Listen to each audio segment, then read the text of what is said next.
there is tension all over the country. So on city areas are relatively safe. I quote relatively safe, but most of the young women are facing this challenge in Ethiopia that women living in, specifically women living in conflict areas. In addition to child marriage, maternal mortality rate is high, FGM issues are prevalent, especially in rural areas. That goes to the conflict affected areas, HIV/AIDS and other STDs, limited access to reproductive health care. As you know, SRH issues, especially on conflict affecting areas, somehow considered as a luxury, I can say. Especially those residing in IDP centers, temporary shelters, they don't have access to basic SRH services. They don't have even the safety to change even their clothes. I'm sure like most of you know the context of this kind of setups. So these are the few challenges that women are facing in the conflict affecting areas. Thank you. Thank you so much, Dihab, for shedding light on the context in Ethiopia, specifically in conflict areas. You mentioned challenges such as the lack of access to basic health services, high risks of GBV.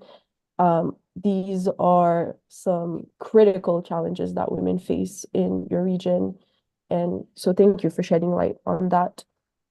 Now I will hand it over to Emma from Armenia. Emma, could you please tell us how does the conflict in Armenia create issues in accessing structures such as housing and healthcare, and how does that affect women specifically?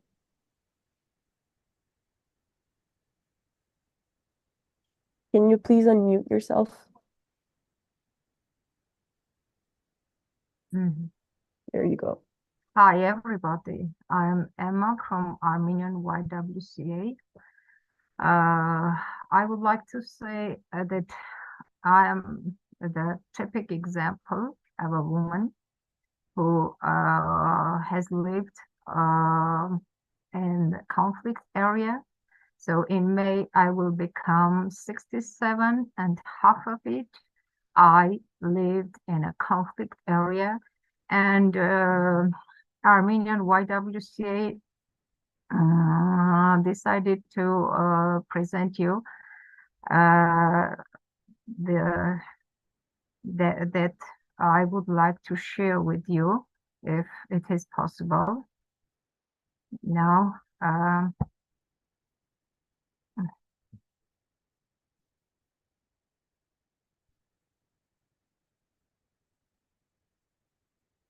sorry, is it okay or not? Not yet. Not yet. Sorry, just a minute. No worries.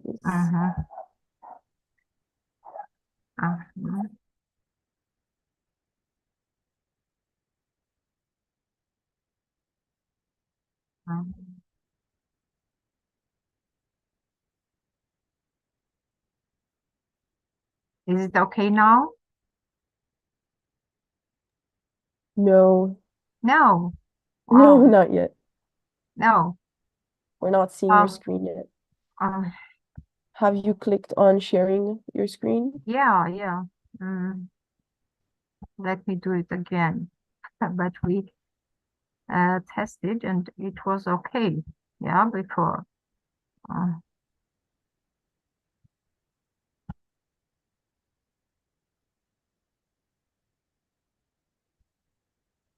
Is it okay now? Yes. Yes, hope it is okay now. Sorry, please. So we wanted to let you know a brief about the history of the conflict here in our region. A brief history of the Republic of Artsakh. Why did the people of Artsakh want to have their own independent state? After the collapse of the Soviet Union, the autonomous region of Artsakh also wanted to gain independence. The road to independence was very bitter. Azerbaijan started to organize a planned genocide against Armenians living in its country and Artsakh. In 1988 to 1991, 380,000 Armenians were forcibly displaced from Azerbaijan and Armenian historical settlements. They became refugees. However, the Armenians living in Artsakh, who believed in the realization of human rights and the establishment of justice throughout the world, protested. And in 1991, observing the norms of democracy, they established the Republic of Artsakh through a referendum of national self-determination. But after that, in September 2020, Azerbaijan started a war against the Republic of Artsakh with the support of Turkey. The war lasted 44 days. Thousands died and thousands were forcibly displaced. As a result of the war, Azerbaijan occupied most of the territory of Artsakh. Then, 9 months from December 2022 to September 2023, Azerbaijan and its allies kept 120,000 Artsakh Armenians under blockade, subjecting them to hunger and psychological pressure.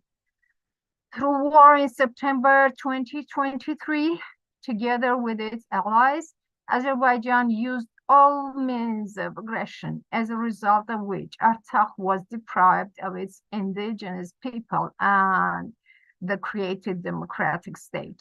Today, we have many deaths, including women, children, elderly people, about 120,000 Armenians who were deported, hundreds of prisoners kept in Azeri prisons, leaders of the Republic of Artsakh, again, kept there, businessmen and philanthropists.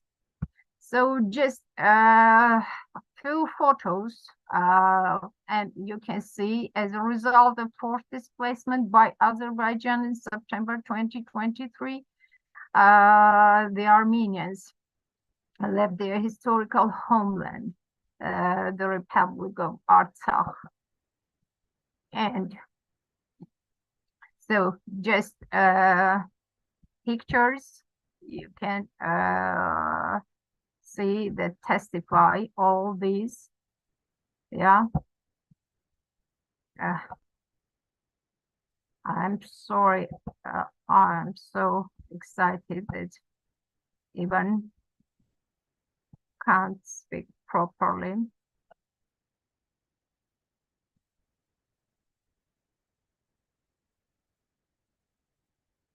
You see how they flee from their homeland. You see the buildings that it is impossible to live in there.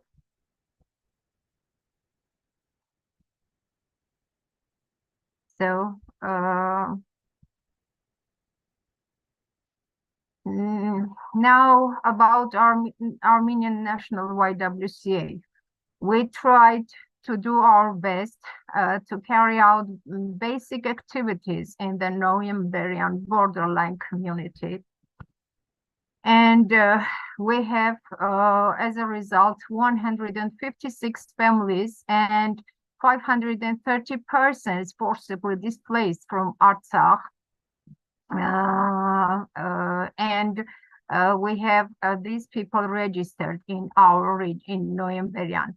So 260 of them are women and girls, 85 of them are under 18, and 215 are over 18. And the Armenian National YWCA tries to show its support to the women, girls, and children affected by the conflict, forcibly displaced from Artsakh. We had a project, 360 days, a Women's Rights Protection Day, And we implemented the program with the support of the Women's Fund in Armenia. We involved women and girls forcibly displaced from Artsakh. You see them in these pictures. And we organized self-care and mental health initiative for them. And we made handmade soaps together with them. You see, they lost everything. They lost even the environment, just the people who they can open their hearts to. And they all need our support. So this initiative was supported by European YWCA with financial assistance from YWCA Ireland. Thanks them a lot. And we are grateful for their humanitarian step. And Emma, that's all. The other are pictures just, So sorry yeah. if I No worries. Unfortunately, used a lot of your time. no. It's just being mindful of time, but thank you for shedding insight on Armenia, which has such a complex and intricate history, especially with the Azerbaijan aggression. And thank you for explaining also more about the displacement and all of its consequences, specifically on women and girls. And it was really nice to see about the YWC Armenia's activities, the soaps and all. And I hope we get to discuss a bit more about this throughout our conversation. Mm-hmm. So now we have Sophia with us from the International Federation of the Red Cross. And Sophia, I know you won't be shedding insight on a specific region, but you will be giving us answers from a humanitarian perspective. And so I'm going to give you the floor to introduce yourself, but also could you tell us, as a mental health and psychosocial support for the IFRC, could you tell us about the specific humanitarian needs that arise during times of conflict that women may face? Sure, Adriana. Thank you very much for the invitation. Good morning, good afternoon to everyone attending, wherever you are in the world. So, as mentioned, my name is Sofia Ribeiro. I am the Mental Health and Psychosocial Support Officer for the IFRC. I'm based in Geneva. Just as a bit of a context, the International Federation of Red Cross and Red Crescent Societies is a membership organization. So we represent and we support 191 national societies, Red Cross, Red Crescent national societies from across the world. And it's an organization with a very strong volunteer base, at the moment counted at about 14 million volunteers across the world. And mental health and psychosocial support is one of the areas that we focus on and that we support our membership, both through operational support, but also through our psychosocial reference center that I'm imagining might be familiar to some of you, but I'll be happy also to leave the link so that you can actually go there and look at some of the resources that are available. And basically, our IFRC reference center for psychosocial support is dedicated to the development of tools, manuals, guidelines, and trainings specifically. I will actually be sharing a little bit of that later today. I hope there will be space for that. But let me then focus a little bit on mental health effects of living in conflict. And let me bring you a little bit of the statistics, because I think it's always important to just, have a little bit of background and what is science telling us. So the World Health Organization tells us that approximately 1 in every 5 individuals who have experienced living in a conflict-affected area will at some point in life develop a mental health condition, with the most commonly being depression, anxiety, post-traumatic stress disorder, bipolar disorder, and schizophrenia. These are general numbers. They're not specific for women. We know also that from these numbers, 13% or around 13% will develop mild disorders, 4% moderate disorders, and 5.1% will develop what we call severe mental health conditions, which is usually already a chronic mental health condition that requires treatment, usually for life. So with this said, we do know that obviously conflict has a direct and even indirect impact on the mental health and well-being of individuals we experience. I think our previous speakers have already alluded to that. What is particular for women, and let me now focus a little bit on that, is that the mere fact of being a woman is in itself a vulnerability factor.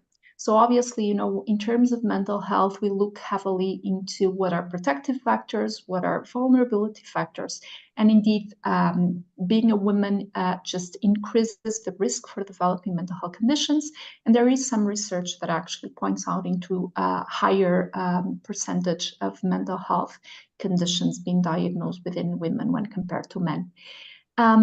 This is linked to, different factors. Of course, one of the biggest ones is gender-based violence that is generated during conflicts. I think our colleagues mentioned about that, particularly Lana Debab. They mentioned some of the ways in which this affects women directly. But there are other aspects. Women who are faced with war, they may come across, new challenges that were not there before conflict, such as, for example, being responsible for caring for their families and turning into being the main provider, sometimes becoming widows, sometimes not knowing about the whereabouts of their husbands, or having their husbands in the front line. So obviously all of this affects their capacity to cope, their capacity to even take care of others. And very often that makes them disregard themselves. This duty of care towards others just somehow generates this disengagement about yourself. And very often we do hear kind of a sense of feeling like they're selfish if they take care of themselves. That's something that would need a little bit more diving. Maybe we will have the chance to do that. But just also to mention that, discrimination, marginalization may also increase in terms of conflict.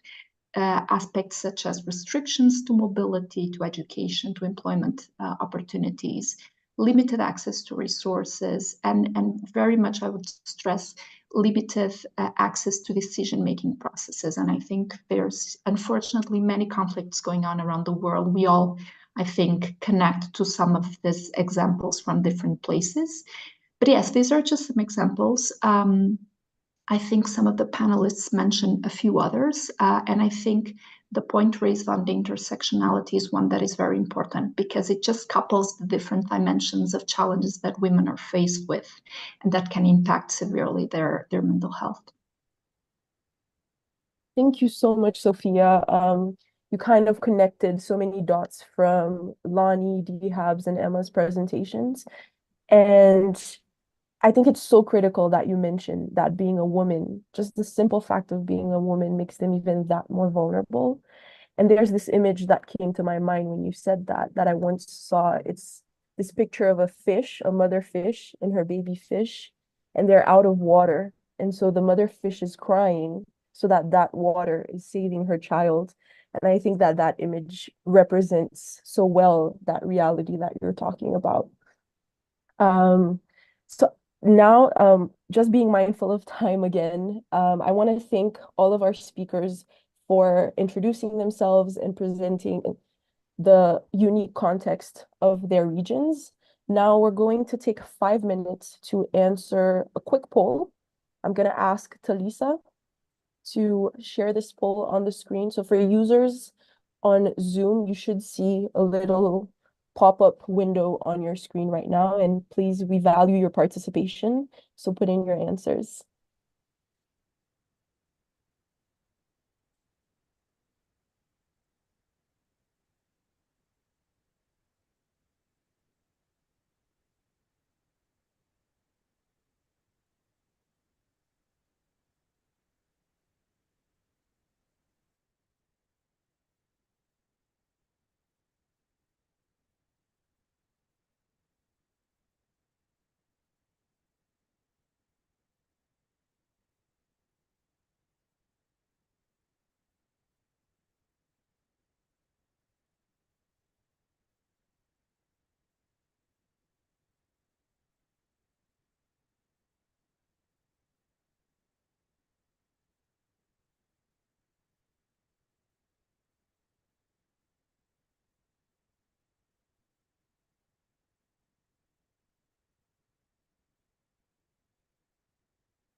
I love the support that's going on in the chat box. I invite you speakers to just take a quick peek because there are lots of people supporting each of you and shouting out the regions and shouting out you, Sophia. I think this is so great. There's so much participation happening in the panel.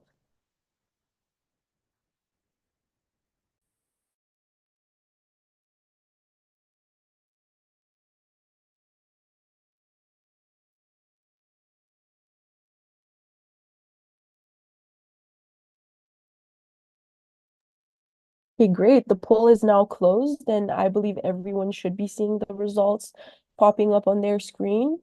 If you quickly want to review, 55%. And I'm actually going to ask Talisa to go over this just so I don't butcher this, if that's okay. No, absolutely. Let me just get on the right side of the screen. So thank you so much for everyone to answering the poll. Just a quick result, and there was multiple options on this answer. The first one at 50% that people in second position is access to healthcare services that people selected the majority. The second with only 36% is mental health issues, the result we received. 38% for maternal health and reproductive rights. 40% for nutrition and food security, and the final one, that's the first position, the most answered one, was safety from gender-based violence. Quite interesting to see, because obviously all have the direct impact of women, but to understand that the most worrying fact is gender-based violence. Up to you, back to you, Adriana. Thanks so much, Talisa. And thank you to everyone for answering the poll. Now we will continue with the panel discussions. So we've heard from our panelists about the disastrous impacts of conflict on health and the challenges that women face as a consequence, and also how severely their well-being can be compromised. But now we will elaborate more on these health impacts, specifically on their sexual health, mental health, and well-being, as well as the difficulties that they face in addressing and those difficulties that they face in accessing basic health care services. So I'm actually going to start with you, Sophia.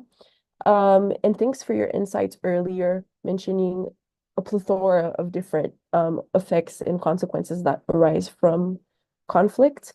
But could you tell us a bit more about what the immediate needs to support women, young women, and girls in conflict areas are? Thank you, Adriana. I think the poll says it a little bit, no? In this, I mean, from a mental health perspective, what we do have in mind is that mental health is affected by whatever is happening around you. So obviously, if you don't have access to healthcare, you're not doing well. You're worried about yourself. You're worried that you may not be there to provide to everyone else. And then, of course, you are worried about your own safety, right? So all of that somehow affects mental health. So I was just reflecting on that when I looked at the pool. But I think what needs to be understood is that addressing mental health needs requires really a comprehensive approach. And that needs to, incorporate a few elements. I would just like to highlight 3 of them from, what could be a much longer list. But first of all, protection and empowerment of women. I think everyone here attending will understand why. And again, we did see that gender-based violence was one of the main worries that people attending this webinar highlighted. Then, of course, there needs to be access to mental health and psychosocial support services. This is still taken as a kind of a nice-to-be sector. So not always duly prioritized, but it is important because it's the kind of scars that they are not really visible, but they exist. They remain very often for long periods. So this needs to be addressed as well, not as a luxury, but as something that everyone has the right to have access to. And then, of course, it's also important to address the root causes of gender-based violence and discrimination in conflict settings. But in addition to that, I also wanted to maybe go back to something that Lani mentioned in the beginning, how she mentioned from her experience about how women would be seen as victims, right? And this for mental health is really important because it's really important to look at the people that you care for not from their place of weaknesses, but from their place of strength. That really needs to be the starting point, right?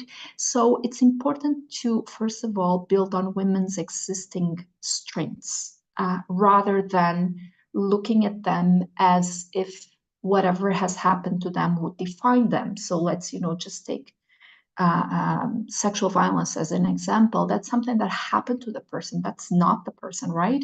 And sometimes when we just address the person from the perspective of what happens to them, we really miss, all of the components of strength and the whole of the person, and we somehow contribute to stigmatizing this person, right? So even beyond that, we hear a lot about post-traumatic stress disorder. I mean, it's almost a buzzword when we talk about conflict and so on. But what we do know is that people are incredibly resilient. I would say women in particular.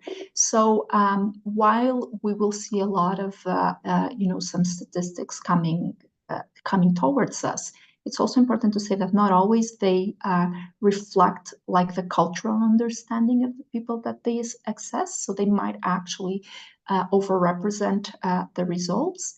And it's really important to always keep in mind, what are the strengths of this person before you start looking at the trauma and the impact of trauma on people. So mental health and psychosocial interventions, they really need to integrate the knowledge and the capacity capital of women, I mean, in multiple forms, rather than looking at them as like passive recipients of, some form of support, be it mental health or any other. In addition, I would also add that it's really important to look at the woman as a whole. And I mean, women are a world, we know that, right? So, we are the daughters, we are the mothers, we are the work colleague, the friend, the sister. And it's really important that when mental health and psychosocial support programs are being developed for women, they really look at all of these elements. Otherwise, we may lose something. So I'll just leave you with two examples. For example, incorporating some elements on dealing with children's anxiety, explaining them, in appropriate ways, what is conflict, know how to reassure them, know how to interpret their ways the ways in which they display emotional suffering. This might be really invaluable information for a mother that is overwhelmed with so much happening at the same time, and that can really help them in that role as a mother. But this said, we also need to look at the woman, no? So it definitely needs to include, self-care tips, self-awareness, psychological literacy, so that we can understand ourselves, know what are our triggers, our red flags, so to speak, on a mental health perspective. And particularly allow women to acknowledge that it's okay to take care of themselves, and actually that for them to be okay to take care of others, they need to be okay first. So we really need to take away that kind of heaviness that they have on maybe taking 1 hour to themselves, and really put that in another way, in a way where they understand that the better they are, the best they will be for everyone else that they're taking care of. So just to conclude, I think it's also important to always have in mind that anything needs to reinforce their agency, their capacity to contribute, give them opportunities to contribute, and to really be proactive in whatever it is that is going on around them, and that they can somehow contribute to being okay with themselves, but also with the context and whatever else that is happening. Thank you so much, Sophia, for sharing that and for mentioning, again, such critical points. And there's so much insight in that. And I really feel like we could keep on talking about this for hours. Thank you, Danny, for highlighting something that Sophia said about looking at women not from their weaknesses, but from their strengths.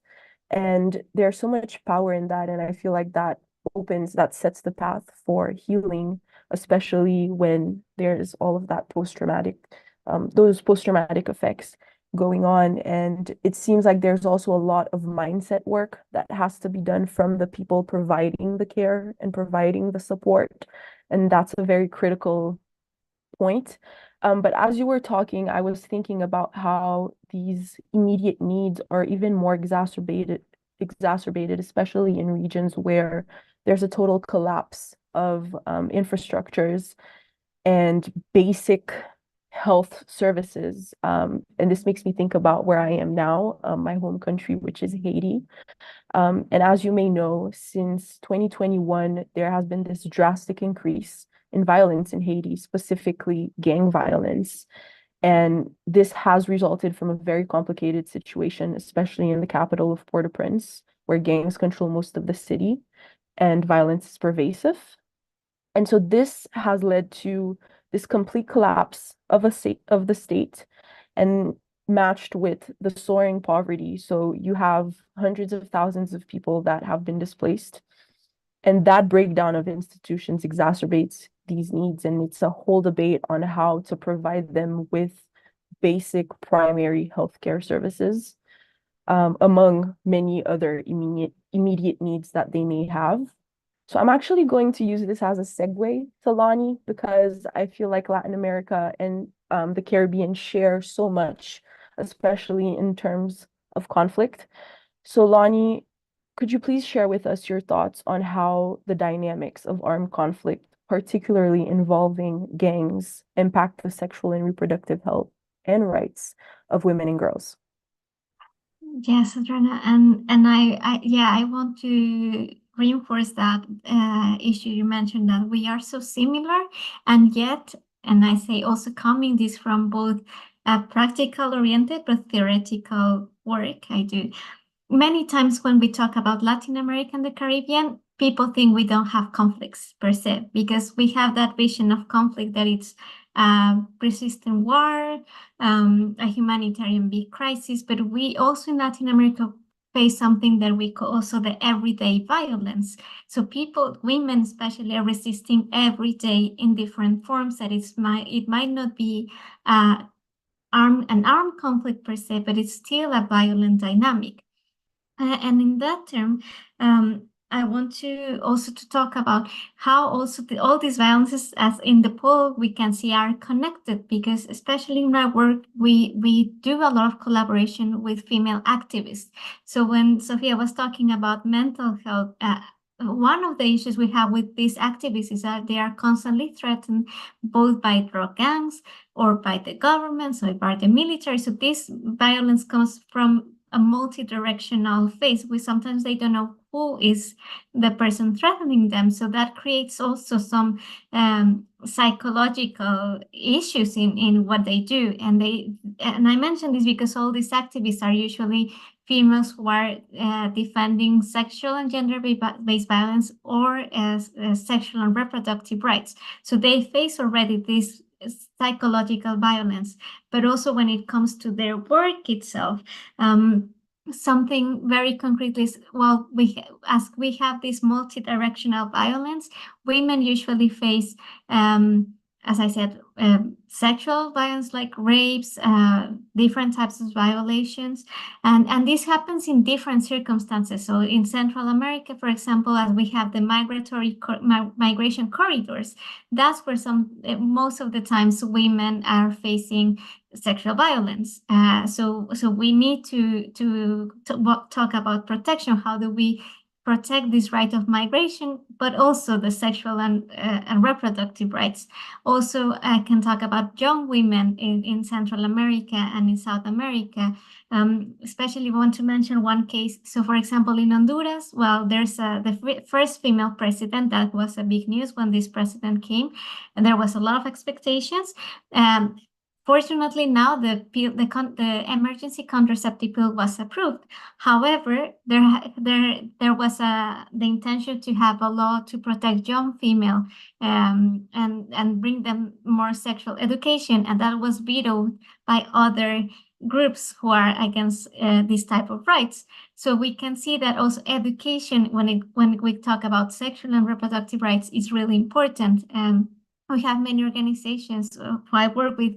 We push for sexual educations in schools, and also with faith-based actors, we also tend to be sometimes pretty close when it comes to sexual and reproductive rights. So we have worked with this with these different types of actors, education, religious, and there is some progress. But what we have to think about, how do we protect these people who are acting for this, who are pushing and who are advocating for these agendas. But mainly, I think that when we talk about sexual and reproductive rights, we have to think that different circumstances where this sexual violence is persistent, how can we engage in dialogue so that we retake the importance of young women embracing sexual education, about taking agency on their bodies. And finally, I want to address that in any process we take, and with all the different types of mental and physical health issues for women, we have to ensure participation, that these young women or these women are leaders of this process, that is not our organization, but also the people who have these situations are the leaders, the agents, and that they are the collaborators of this process. Because otherwise we could be willing to change the world, but if we don't take into account the real needs, then we are doing nothing. Thank you, Sophie. Thank you, Lani, sorry, for sharing all of that. And I relate so much to what you're saying. Like you said, we tend to think that in Latin America and Caribbean, there's not much conflict, but conflict comes in different sizes, shapes, and forms. And there's a lot to be said about gang violence and its consequences, especially on psychological health and physical health. I know that the impacts are so wide, and like you said, it stems from multi-directional threats. Just the idea of walking from home to school and fearing that you'll be attacked by a gang member is already something of its own. So, and also thanks for mentioning about the protection of activists. This is something that we tend to put on the side, but it's just as important. So thank you. And now I'm going to hand the mic to Dihab. So we know that since 2020, there's been an eruption of violence, again, specifically in the northernmost part of Ethiopia. And in the context of this ongoing conflict, could you tell us about how gender-based violence affect women's ability to access sexual and reproductive health services in these conflict-affected areas? And also, what measures do you think can be taken to address this? Okay, thank you, Adriana. I just want to compliment on the things that my colleagues have mentioned. I strongly believe that addressing the SRE service challenge requires a holistic approach, as this challenge have an impact on education, health, gender equality, be it the socio-economic aspect, the leadership capacities. So I believe that addressing these SRE services require a multifaceted approach. As that it has been mentioning, GBV has a profound impact on women's ability to access SRH services and rights, of course. Women who experience GBV often or mostly face barriers to access SRH services, as that include prenatal care, safe childbirth, family planning, and even post-rape care.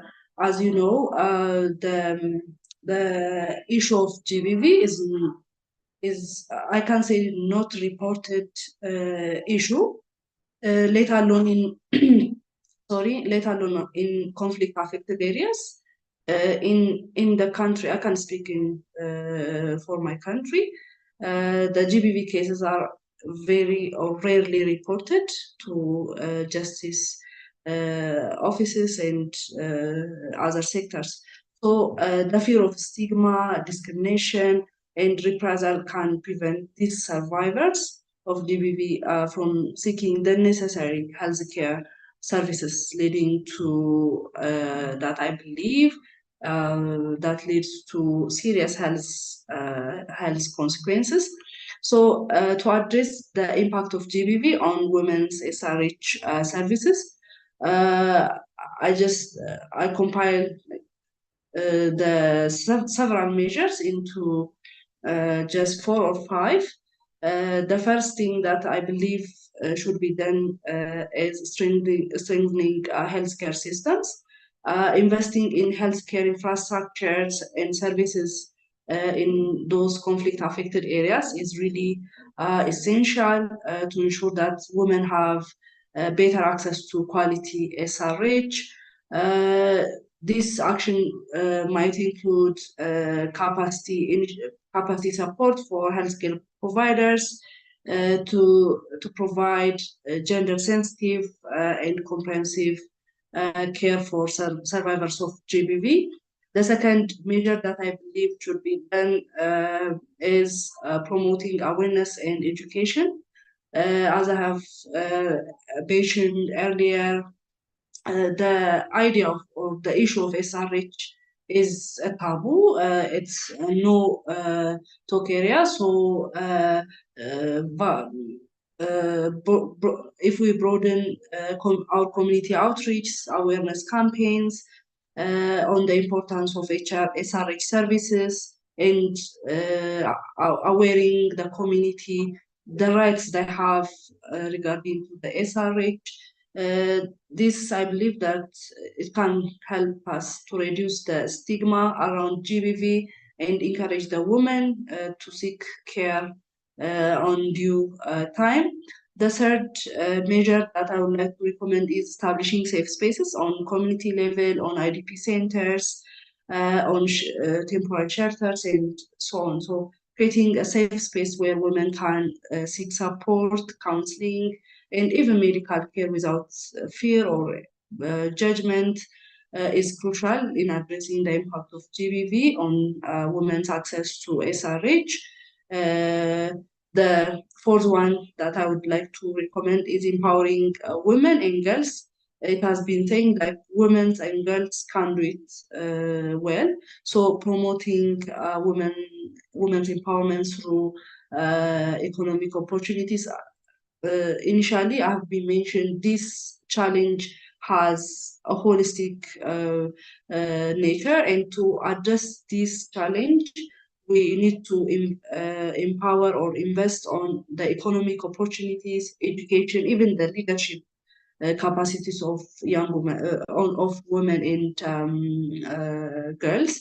And this, I believe, help us to reduce the vulnerability to GBV and improve their ability to access the SRH services. The last one I would like to recommend is strengthening the legal framework and accountability mechanism, and even strengthening the reporting system through on community level, national level. So enforcing laws that protect women's rights, including laws against GBV, holding perpetrators accountable, for their actions are critical steps in addressing the root cause of violence against women. I'm rushing because I know that I'm using extra time. So strengthening the reporting mechanism on community level is important, and introducing those reporting mechanism to community members, to women in conflict affecting areas is important. So by implementing the above measures and prioritizing the needs of women in conflict affecting areas, we can work towards ensuring that all women in conflict affected areas have better access to SRH services and rights and free from GBV and discrimination. Thank you so much, Adriana, and sorry if I take more time. No worries. Thank you, Dihab. And thank you for mentioning that addressing all of these issues is a multifaceted approach, and all the measures that you presented, I think, fit perfectly with that simple phrase that you mentioned, that it's a multifaceted approach. I just want to mention that the last point you mentioned about strengthening legal frameworks and reporting system goes hand in hand with what Sophia was saying earlier about the reporting having to go beyond the numbers, because numbers tend to overgeneralize situations, especially in terms of conflict. And there's also the cultural narrative behind it. And yeah, that's something to keep in mind. So I'm not going to take up more of our time. Now I'm going to hand it over to Emma. And Emma, you know, we value your perspective on the mental health impacts experienced by women and girls in Armenia. And so could you tell us about how does displacement due to conflict specifically affect the mental health of women and girls, and what resources, support systems created by YWCA Armenia are crucial for addressing their mental health needs?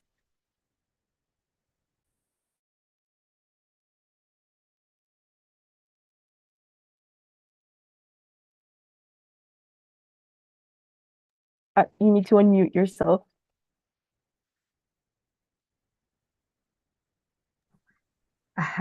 Okay, there you go. Again. Now, thank you very much. It's very important to realize that the government itself can't solve all the problems of the refugees. So NGOs' involvement is very crucial in this aspect. And Armenian YWCA tried to do their best to help the refugees, the displaced women and girls, to integrate them and with the local society. So we, thanks to Taiwan YWCA, we have a safe space in our YWCA office, yeah, and it is on the ground floor, so it is used both as a bomb shelter and an active meeting place for our women and girls. And in this safe area, we have beneficiaries as young women and girls forcibly displaced from Artsakh in Noemberian community, and 55 local families which were affected by the war. We have 30 girls and women of 32 displaced Artsakh families and 45 children who were directly involved in the problem. And also we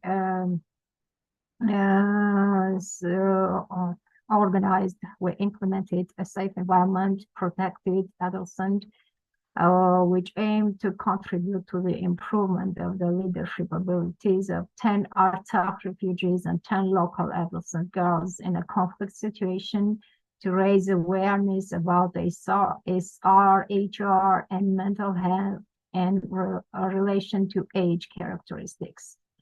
And again, we did this with the support of Women's Fund in Armenia and the Women's Resource Center, NGO. So within this framework, we implemented Informed Woman is Protected program.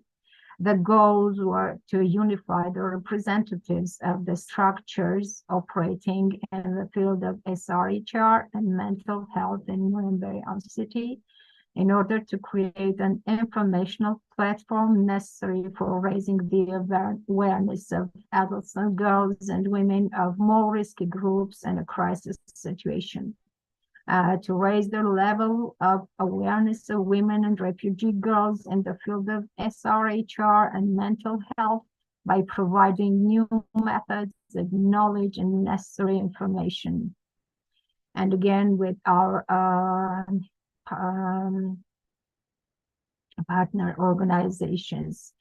So once again, I would like to mention that Armenian National YWCA implemented the Women Are Strong Together program. The goal was to contribute to strengthening the capacities of 19 settlements of the community directly affected by the 44-day Artsakh War of 2020.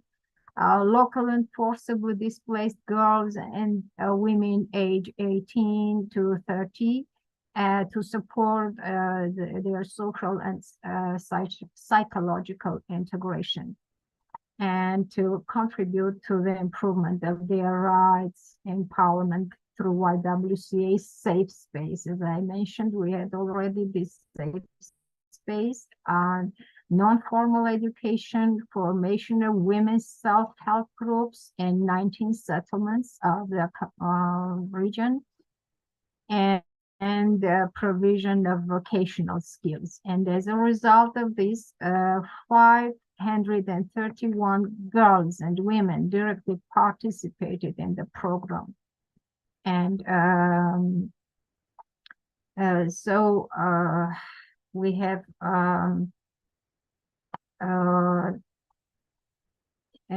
implemented together or in cooperation with Transcendental Meditation Center in Armenia, and coordinated the activities of organizing a course on meditation in the Noyamberian community, contributed to the involvement of women affected by the war. And 5 members of the Armenian National YWCA participated in the meditation courses in the safe area together with the beneficiaries. Thank you so much, Emma, for sharing about the work of YWCA Armenia and the various support systems that you have put in place to support women, especially safe spaces, the Women Are Strong program, and the course on meditation, which I find to be such a great support system. So now we're going to take a quick break, I believe, to watch a 5-minute segment of a documentary done by the World YWCA for the opening of Geneva Peace Week in 2023. So Talisa, you may play the video. What advice would you give young girls, women, and fellow peace builders? We should have awareness about all the challenges and the injustice that is happening in Iraq. I really encourage young people, especially young ladies, to educate themselves when it comes to their rights. If we educate ourselves about our rights, then we can advocate for it. If we advocate for it, we can make change. I advise young women not to be afraid, to be strong, to make their voices heard, and to insist on being on the table. Them is one, they should educate themselves. You need to start by gaining a solid understanding of peace. They are supposed to build skills. And then the other point is you need to seek mentorship. You cannot say, I know everything. You're supposed to be guided on the right things that a peace builder is supposed to what? To obtain. You need to also network. You are supposed to collaborate and learn more learn more skills. You need to volunteer in bringing peace in your country. You're supposed to advocate for gender equality. A peace builder does not support one gender.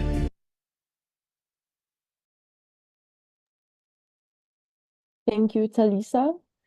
So this was really just a short segment of the documentary, but I invite you all to go on the World YWCA website, on the World YWCA YouTube page as well, to see the full documentary. It's a must watch. There are so many powerful messages that come out of that documentary. And I think Talisa or Danny will also put the link in the chat box for your convenience. So now we're going to continue with our discussions, and we've heard so much about the context and the realities in Armenia, in Ethiopia, in Latin America, and also in Haiti, as well as the various immediate needs from a humanitarian perspective that women have in conflict areas. So although so much has been happening in our countries, there's also so much that has been done to make changes and fight for the changes that we want. So now I'm going to ask all of our speakers to describe a specific project, initiative, or collaboration that you've participated in that successfully contributed to peace and justice or supported women in conflict situation. And we're going to start with you, Lani. So you have the mic. Thanks, Adrian. So, as I mentioned before, despite, for example, in Honduras, we have this critical situation with the activists talking about sexual and gender and human rights. Something that has been really interesting for me with this hybrid position, like being from Latin America, now working in Europe and working back to my region, has been how among international and local organizations can support and visibilize what women are facing, but also ways to overcome those challenges. So with this case in Honduras, as I mentioned, we were really concerned about this laws, veto for different laws against sexual education. So what we did here in Sweden was to work with our advocacy team. So we work with parliamentarians here in Sweden, and these Swedish parliamentarians not only visited Honduras, but also they wrote a letter for the government in Honduras talking about the importance of women, sexual rights. And I thought that that was a really interesting collaboration, because then our women working in Honduras, advocating for these rights, were the ones pushing for us to do something, to do some advocacy here in Sweden. And then that has been something really remarkable. Last year we did. These letters were sent. There has been also that now in the Swedish government, this case and another case in Guatemala has raised the need to have a parliamentarians group for Latin America. So I think that these are milestones that you shouldn't be taken little. Like there has been huge things. And also to highlight again, as Sofia said, not only to victimize ourselves, but see that women are agents. For me, especially with the female groups in Latin America and the Caribbean, what I can see is this sorority. Despite all the challenges, despite the violence that we're living, there's networks. There are networks from women in civil society helping each other, supporting each other mentally, advocating for each other. And that's something we as women have I think it's part of our nature to look for these relationships, and these relationships at the small scale and the global scale help a lot when we are advocating for a better health for all the women wherever we are. Thank you, Lani. So we only have a little under 20 minutes left. So I will ask our speakers to please make it stay between 3 minutes. But thank you, Lani, for sharing the remarkable work and for mentioning networks. I think it is definitely an inherent strength of women. So now I'm going to hand it over to you, Dihab, to share with us one initiative or project that you've been able to collaborate on. Thank you, Adriana. Sharing our projects within just 3 minutes is a bit difficult, but I will try my best to do so. As you know, like YWC Ethiopia is not a humanitarian or organization. But the conflicts, the past 3 or 4 years helped us to learn more, to explore more on such area, since the operational areas that we have been implementing projects were affected by conflicts. That's why we somehow adjust ourselves, review our strategic objectives, and learn a bit more. So for the past 4 or more years, YWC Ethiopia had many initiatives that contribute to peace and justice, but I will try to mention a few here. The first one is establishing safe spaces on IDP centers. As I have mentioned on the challenge part, accessing safe space is a challenge, and most women in conflict affected areas are being challenged to do so. So while doing this, we try to understand the unique needs of women. I think Sophia mentioned this important important concept, that is intersectionality.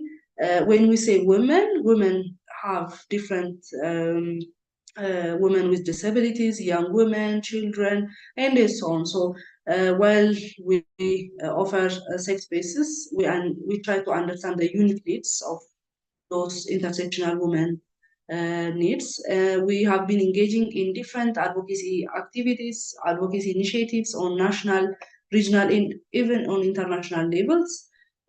We have been we facilitated a platform for policy review. As you know, the GBV policy in Ethiopia is on progress of approval. And we have facilitated consultations for young women and girls to contribute to that policy. The same goes to youth policy, transitional justice policy. Young women and girls got a chance to review the draft one and contribute to that one. We had organized sensitization workshops, community dialogues to create awareness for community members. We have provided different capacity development initiatives, trainings on conflict resolutions, violence prevention, and so on. We also nominated or capacitated peace agents, women peace agents or champions, to speak for or advocating for women on those conflict affecting areas. We also mobilized a resource from volunteers. As you know, YWCA movement is a volunteers movement. So our volunteers mobilized resources to support women in IDP centers. We provided reusable sanitary pads, soaps, and other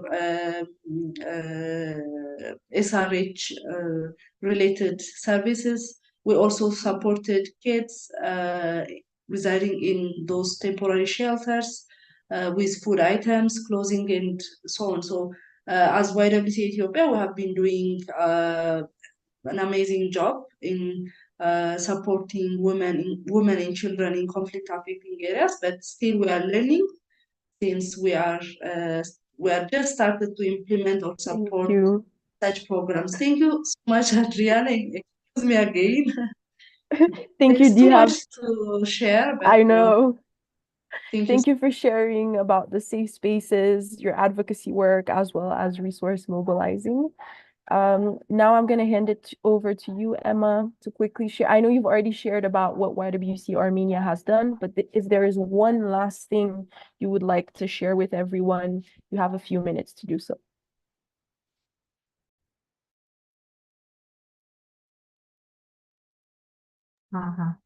Thank you, Adriana. Maybe I would like to mention that we women, girls, and young girls do a lot in our communities. But as you see, we have still places in the world where we see now that conflicts still exist, and we have to be united. We can join our efforts. I don't know. I just remembered. I just remembered now. Beatles. Imagine, yeah. Imagine one day all the women and on the planet join together and give up all their important or not so important work and just stop working, stop studying, stop doing their job, and go out in the streets and demand from all the governments to stop all these conflicts and wars in all the corners of the planet. Because half of my life I spent in a conflict area, and Noyan Beryan, where Armenian YWCA, National YWCA office is situated, is just 1 kilometer away from the borderline. And we suffered a lot, and we know how women, girls and young girls suffer a lot from these conflict situations. So just let's be united, let's be together, let's help each other, assist each other, whatever we can. That's what I would like. Thank you, Emma. Thank you. Thank you for saying that. And I always say that if one of us is affected, then all of us are affected. And so we do need to join our efforts together to make change. Thank you all. Thank you. And now on to our last speaker for today, Sophia. More specifically for you, I would like to ask you, what can women do in regions of conflict to find resources and coping mechanisms for their mental health and well-being?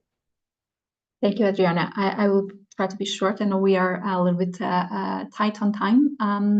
First of all, I would like to start by saying that the colleagues have mentioned, so many beautiful examples of initiatives going out there. So I think one of the first things that women can do is really to look at what is available in their areas, because there are incredibly beautiful, insightful, and meaningful work being done. I think Emma shared a little bit, for example, on something that is very specific on mental health, and also something that Lani mentioned, how networks of women also naturally come together and are built up. So that in itself, are things that women can definitely do. But I wanted to share 2 specific resources from the IFRC. But before that, I just wanted to say that strictly from a psychological point of view, the only thing that we can fully control is ourselves. And I know it doesn't feel like that often, but it is. And when a lot of things are going on and we really fall short on wanting to control or change the circumstances, acceptance is in a way, a way to relieve you a little bit from the distress as well. And indeed, your thoughts, your emotions, your mind is something that you can somehow train to control, right? So I'm going to focus a little bit more on that. And the first thing I wanted to introduce to you is a booklet called The Wellbeing Guide. I'm going to put the link to it. It's a resource from the IFRC PS Center, and it is accessible in 6 languages. It does include French, Arabic. I'm afraid it doesn't include Spanish yet, but we keep on adding new translations. And basically this booklet, it was originally done to address humanitarian workers, but you will see it applies to everyone. It actually uses, exercises that psychologists somewhat prescribe and work with the people that they support, and are things that people can easily do at home. And I mean, if I just open here one of the pages, it says something around when feeling overwhelmed and distressed, and it gives you tips, what can you do.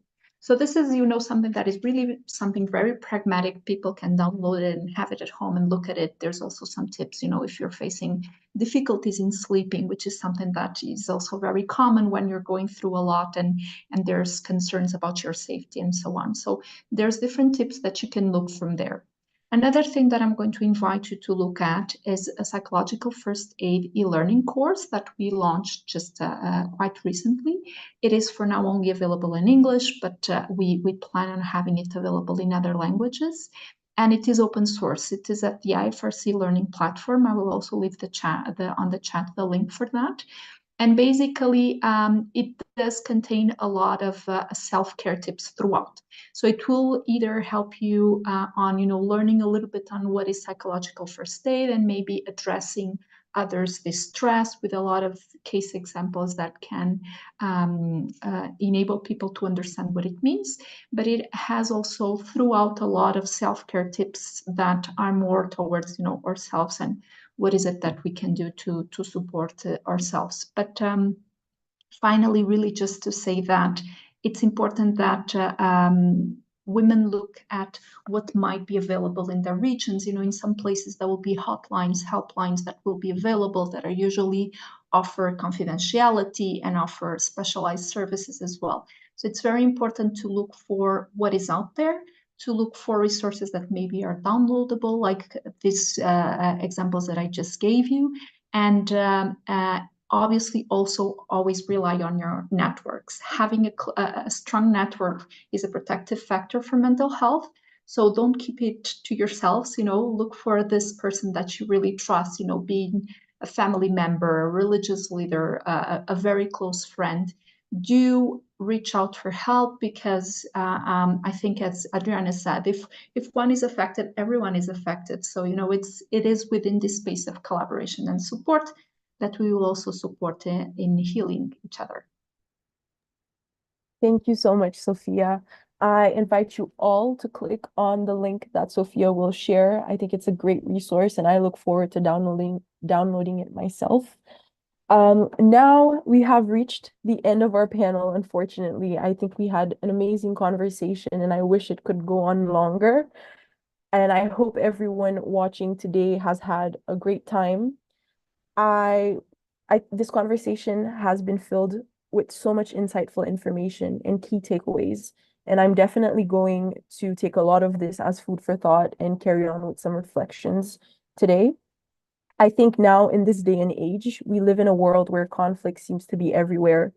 And although it may manifest in different shapes and forms, the outcome is always the same, as we've heard today. And women and girls suffer the worst consequences, always. So it's even more important to bring awareness on these realities and the impact of conflict on women's health and mental health. And it's important to talk about it, especially in spaces like these through the Bullet and Dove initiative. So this isn't the only panel in the series. There are 3 more that have been posted on the World YWCA website, and I highly encourage you to check them out. There are also podcasts. There's the full length of the documentary that we saw a segment of today, and there are also infographics. Talisa will be putting down the links in the chat, so make sure that you quickly click on them so that you don't lose them once this panel is officially over. And finally, on behalf of the World YWCA, a huge thank you to our amazing and brilliant speakers, Lani, Dihab, Emma, and Sophia. Thank you so much for being here with us today and for opening up and sharing both knowledge and experience. It's not always easy to talk about these difficult realities, especially when we are on the field. So thank you for your courage, for your work, for your contributions to the movement and to the world. And thank you for your leadership. I also want to say a big thank you to our interpreters who are behind the scenes and have been doing a tremendous work of translating in both French and Spanish. You have made this space just that much more inclusive. So thank you. And lastly, thank you to everyone who has joined us today from wherever you are in the world, connecting from various time zones. We truly hope you had an enriching time. So stay tuned to the World YWCA social media and keep an eye out on the mailing for future Bullet and Dove panels. Now I officially close this panel.